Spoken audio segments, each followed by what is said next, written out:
Anong latest mga kastar?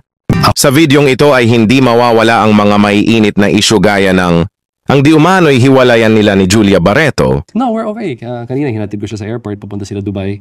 Kaya medyo napaaga ako. Ang Poblacion Girl Controversy.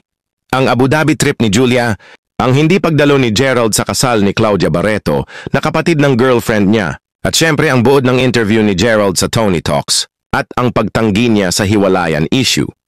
Kamakailan lang ay pumunta si Julia sa Abu Dhabi para sa isang show.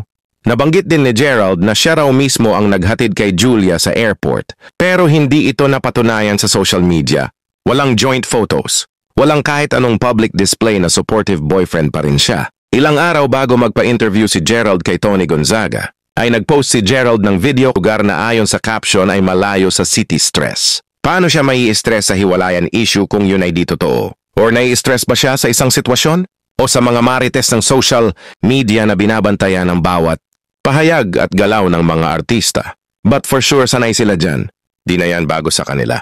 Sa ngayon may tatlong posibilidad. One, sila pa talaga, pero hinahayaan lang ang publiko na magpiesta sa hiwalayan issue dahil hindi naman ito nakakaapekto negatively sa kanilang mga career. Two, hiwalay na sila pero hindi pa sinasabi sa publiko upang hindi mabahiran ng kontrobersya ang kanilang mga proyekto. 3. Nagpe-pretend lang silang hiwalay o may issue para mas mapag-usapan, yung tipong classic showbiz marketing strategy. Lalo't may bagong show si Gerald at active endorsement si Julia, hindi imposibleng ginagamit ito para sa indirect publicity. Hindi pa rin napipigilan ang mga spekulasyon sa social media.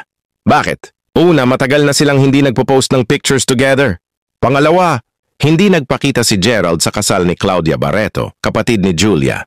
Tanong ng maraming netizens, bakit wala si Gerald sa isang mahalagang family event? Wala rin naman siyang reported work commitment noon. Dahil dito, marami ang nag-iisip na baka totoo nang hiwalay sila, pero ayaw lang nilang aminin sa publiko. Bakit? Posibleng dahil sa kasalukuyang promosyon ni Gerald ng kanyang teleserye at ang mga shows ni Julia, ayaw nilang maapektuhan ang mga brand deals o career momentum. Kasabay ng pagkawala niya sa kasal ni Claudia, biglang lumutang ang tinatawag na Poblacion Girl issue. May mga netizens na nagsabing nakita si Gerald na may kasamang ibang babae sa poblasyon, Makati, sa parehong araw ng kasal ni Claudia. Bagamat walang konkretong ebidensya o official photos, kumalat ang chismis online.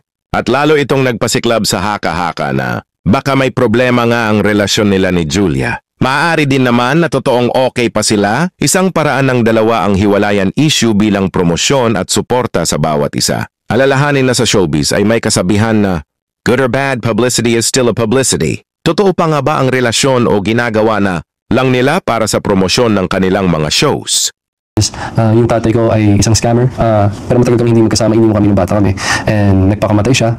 And all of yung scamming na ginawa niya, all of the victims, all of the money, sa akin inaabot. One of the most exciting shows, suspense, crime, drama, family drama, nandun lahat. So, ito na pala yung interview, Sins of the Father. Yun ang talagang pinagsalita lang, pero talagang naungkat na namin since 2006. So, Sins of the Father. Yes. June 22. Sa interview na ipinalabas noong Hunyo 1, 2025, tapat na sinagot ni Gerald Anderson ang mga tanong ni Tony Gonzaga tungkol sa kanyang personal na buhay at karera. Sinabi ni Gerald, okay kami ni Julia at nilinaw niya na walang katotohanan ang mga chismis ng hiwalayan. Ibinahagi rin niya ang tungkol sa kanyang bagong teleserye na Nobody, isang action drama na magsisilbing comeback project niya sa ABS-CBN. Ayon sa kanya, ito ang pinaka-challenging role ko. Ginagampanan niya rito ang isang law enforcement agent at nagsagawa pa siya ng training sa marksmanship at combat scenes. Sa parehong panayam, ipinahayag niya rin ang kagustuhang mag-settle down at magkaroon ng anak, lalo na 36 na siya. Ano ka na ba sa stage in your life na magsasettle down? Of course. Ano na ako, 36 na ako, kailangan na ng anak. Nandiyan na si Jeff. Okay. Kailangan na niya ng anak. At gusto raw niyang bigyang apo, ang ama niyang 76 na taong gulang na ngayon. Pero kahit malinaw ang sinabi ni Gerald, gusto ko rin mabigyan ng dad ko kasi... Yeah, ilang taon na ba si daddy mo? Ano na, daddy ko 76 na daddy ko eh. pero tandaan natin, ang ito ay nananatiling spekulasyon. Mga kastar, kayo na ang humusga. Tingin nyo ba ay talagang may forever pa para kina Gerald at Julia? Maaaring oo, kasi nakafollow pa naman sila sa isa't isa. O baka nga hiwalay na talaga pero hindi pa ready umamin?